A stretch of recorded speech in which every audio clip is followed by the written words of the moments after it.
हाँ, मेरा ख्याल है भारत ने फैसला कर लिया है, नरेंद्र मोदी ने, कि हम पक्के अमेरिकन कैंप में हैं और इजरायली कैंप में हैं।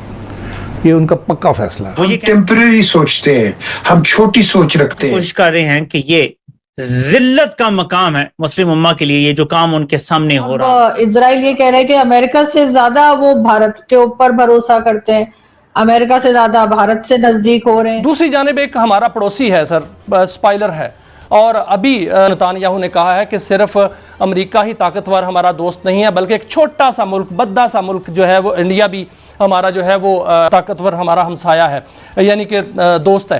हुकूमत कर्ज के ऊपर और सिर्फ अपने अखराजात पे तवज्जो ज्यादा देगी तो फिर लोग इग्नोर हो जाते हैं। आपको अगर लगता है कि हम इतने बुरे हाल में हैं तो वेल ख्वाजा साहब की ये ड्रीम पूरी कर दो ना भाई। उनकी ड्रीम है ना कि वॉर वॉर वॉर। आपके वो बिलावल की ड्रीम है ना कि नदी में पानी, वो खाली नदी में खून बहेगा। चलो सर आप एक बार खून बहा के देखो। मोदी मीडिया एक बार हमारा इस जो दौरा हुआ है वजीर आजम का, उसको लेकर एक खबर दे रहा है कि वहां से जो कान प्रोजेक्ट है और तुर्किया जो है वो एक 5वीं नस्ल का एक त्यारा जो है वो बना रहा है, जो कि पाकिस्तान के साथ मिलकर बना रहा है, और पाकिस्तान में वो फैक्ट्री लगाएगा। पाकिस्तान जो है वो एटमी हथियार भी रोक सकता है, एटमी मिसाइल का हमला भी रोक सकता है। इस तरह की टेक्नोलॉजी तुर्किया के साथ मिलकर बहुत है। तो नाले का पानी है, नाले का पियोगे ना, जब पानी नहीं मिलेगा वो क्या करोगे? पेशाब पियोगे, पानी से मारेंगे ये हमको। मेरे लिए दो चीजें इंपॉर्टेंट है, एक ब्राह्मोस और एक निकल। आप जो क्रिटिकल मिनरल आप इंडोनेशिया से चाहते हैं, बाकी आप क्या करें, छोटी मोटी चीजें, वो मेरे लिए प्रॉब्लम नहीं है, मसला नहीं है। इजराइल का प्लान है ये कुछ भी कर लें, हिजबुल्लाह, हमास या बाकी लोग, तो बेसिकली वो अपने एजेंडे के ऊपर आगे बढ़ते रहेंगे और उनका टारगेट बेसिकली हमास को डिसआर्म करना, हिजबुल्लाह, हौसी और जितनी ईरान की प्रॉक्सीज हैं और मुसलमानों की जो एक तरह से रेजिस्टेंस की एक अलामत है ग्रुप्स, उसको खत्म करना उनका मकसद है। सर इजराइल की तरफ से एक स्टेटमेंट और कल मुझे किसी ने भेजा, बल्कि मेरे किसी इंडियन दोस्त ने मुझे फॉरवर्ड किया कि अब इजराइल ये कह रहे हैं कि अमेरिका से ज्यादा वो भारत के ऊपर भरोसा करते हैं, अमेरिका से ज्यादा भारत से नजदीक हो रहे हैं। तो क्या वाकई ऐसा है कि इजराइल और भारत जो है वो बहुत आपस में एक दूसरे के साथ ज्यादा इस वक्त दिखाई दे रहे हैं?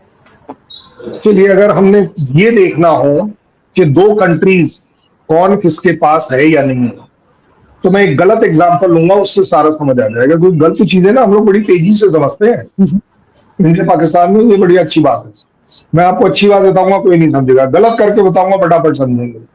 यूएस और पाकिस्तान के रिलेशन बहुत अच्छे चल रहे हैं, ऐसा लोगों का कहना है या सोच है। मैंने आपके प्रोग्राम पर और प्रोग्राम्स में भी यही कहा, भाई अगर अच्छे चल रहे हैं तो ये बताइए यूएस की एफडीआई आपके यहाँ कितनी जो अब आ रही है, 1 साल में आ रही है, 5 महीने में आ रही है, 2 महीने में आ रही है? कितनी ऐसी टेक्नोलॉजी ट्रांसफर है जो आपके यहाँ हो रही है? कितना मोस्ट फेवर्ड नेशन का दर्जा आपको दिया जा रहा है? अगर इन पैरामीटर्स पर देखें तो सिर्फ ये बोल देना कि माय फील्ड मार्शल या ये बोल देना कि Pakistan is doing a good job, well वो तो देखिए उन्होंने मोदी साहब के लिए भी कहा है, इज अ ग्रेट मैन, क्या बड़ी बात है। बट जब इजराइल की बात आती है तो इजराइल के साथ जो कॉमनैलिटी मैं देखता हूं वो ये जरूर देखता हूं, मतलब ये पर्सनल मेरा ओपिनियन है, मैं एज अ कंट्री बात नहीं करूं। मेरा पर्सनल एप्रिसिएशन इजराइल के लिए सिर्फ इसलिए जाता है, चाहे कितना भी गलत है, लेकिन जो गलत उनके साथ हुआ है वो उस गलत का बदला लेने में कितनी बड़ी भी गलती बोलो वो कर सकते हैं। एग्जाम्पल, इजराइल को पता है कि गाजा का हमास ईरानियंस द्वारा सपोर्टेड है, लेबनान का हिजबुल्लाह ईरानियंस द्वारा सपोर्टेड है। शुरुआत में लड़ाई चली हमास के साथ, एक्सटेंड हुई थी हिजबुल्लाह के साथ, हमास के साथ कुछ सो कॉल्ड सीज फायर हुआ, हिजबुल्लाह के साथ चलता रहा और सडनली आपने देखा वो वापस ईरान पर आ गया। मुझे लग रहा है कि ये कॉमनैलिटी शायद इजराइल को इंडिया के साथ नजर आ रही है कि अगर यूएस की आंख में आंख डालकर कोई ये कह सकता है कि नहीं जनाब आपने हमारा सीज फायर नहीं किया, ये बहुत बड़ी बात। हालांकि अगर एज अ मेरे से डिप्लोमैट पूछो ना एज अ डिप्लोमेसी जो मैंने सीखी है, तो बड़ी छोटी सी बात है, हमको हाँ कर देना चाहिए।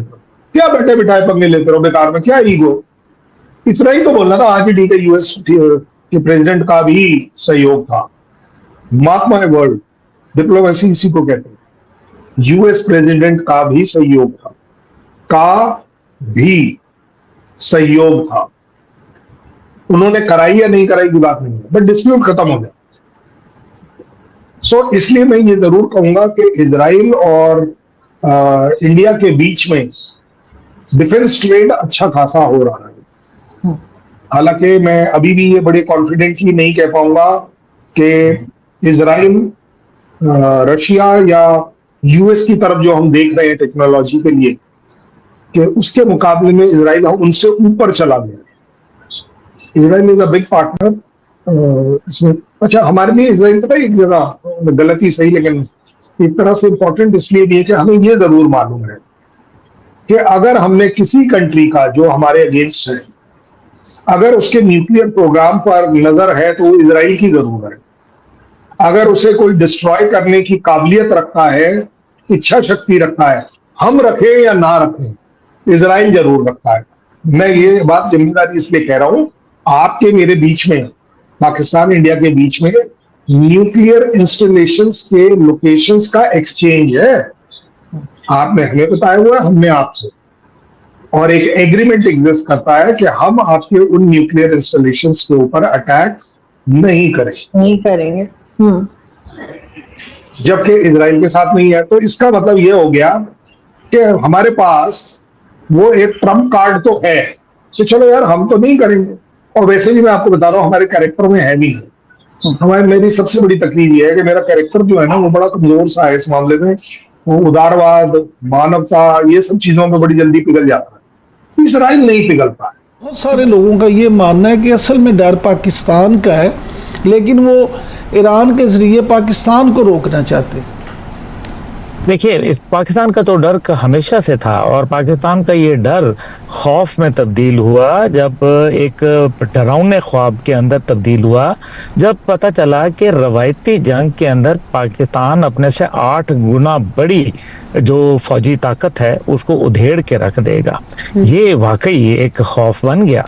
और दूसरी जानिब अभी तो इधर ईरान का मिसाइल सिस्टम देखा है, पता चलेगा आपको कि पाकिस्तान चीज क्या है।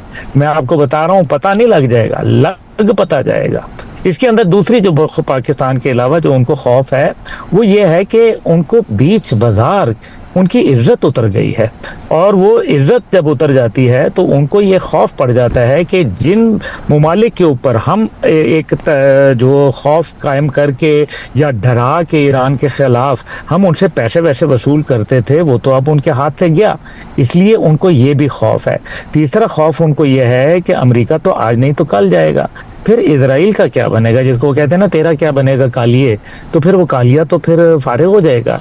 इसलिए एक तो ये खौफ है, और फिर उनको ये भी नजर आ रहा है कि सऊदी अरब, ईरान, तुर्किया, पाकिस्तान, मिस्र एक अलायंस बनाने जा रहे हैं, और अगर ये अलायंस बन गया तो देयर यू गो, उसके बाद तो कोई नाजायज रियासत टिक नहीं पाएगी। अब्दुल्ला साहब, आपने जो इस अलायंस की बात की, तो खबरें तो ये भी हैं कि जो चंद दिन पहले ईरानी सदर मसूद पेज़ेश्कियान यहाँ तशरीफ़ लाए थे, तो उसमें बहुत सारी जो बातें हुई, तो कुछ लोगों का ये मानना है कि ईरान पाकिस्तान के साथ दिफाई मुआहदे में भी आना चाहता है।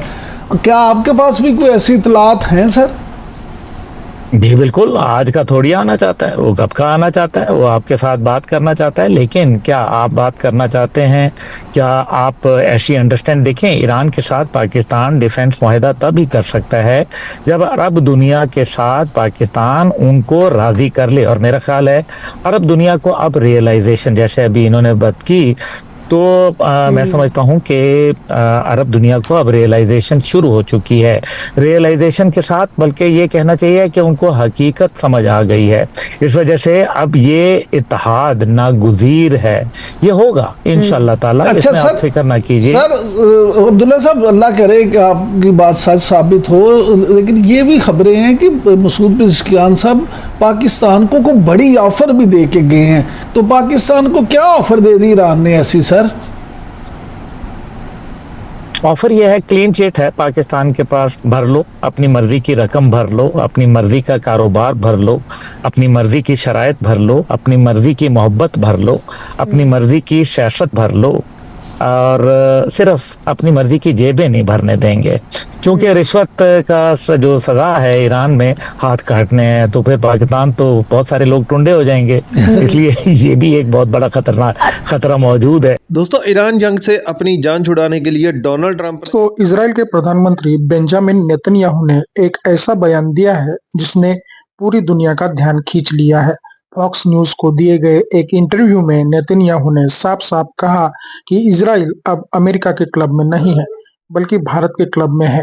यह बयान उस वक्त आया जब अमेरिकी उपराष्ट्रपति जेडी वैंस ने दावा किया था कि अमेरिका ही इजराइल का इकलौता ताकतवर सहयोगी है।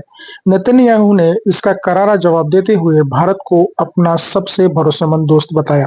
नेतन्याहू ने कहा कि हमारे कुछ और भी दोस्त हैं, जैसे कि भारत, 1.4 अरब लोगों वाला यह देश, और वहां से हमें जबरदस्त समर्थन मिलता है। उन्होंने यह भी बताया कि उनके फेसबुक पेज पर भारतीयों का प्यार उमड़ रहा है और भारत से मिलने वाला समर्थन अभूतपूर्व है। उन्होंने कहा कि इजराइल दुनिया की नंबर 2 की साइबर पावर है और कई देश उससे तकनीकी मदद चाहते हैं, लेकिन भारत के साथ उनका रिश्ता कुछ खास है। जैसे ही ये बयान मीडिया में आया, पाकिस्तानी मीडिया बौखला गया। पाकिस्तान की सीनेट से पहले ही इजराइल भारत गठबंधन के खिलाफ प्रस्ताव पारित कर दिया था। इसे मुस्लिम उम्मा के खिलाफ करार दिया गया। वाजुन नेतन्याहू ने इस बयान ने पाकिस्तान की सभी कूटनीतिक रणनीतियों को झटका दे दिया है। पाकिस्तानी मीडिया चैनलों और सोशल मीडिया पर इस बयान को लेकर हड़कंप मचा हुआ है। यह बयान उस समय भी अहम हो जाता है जैसे भारत और इजराइल के रिश्ते लगातार मजबूत हो रहे हैं।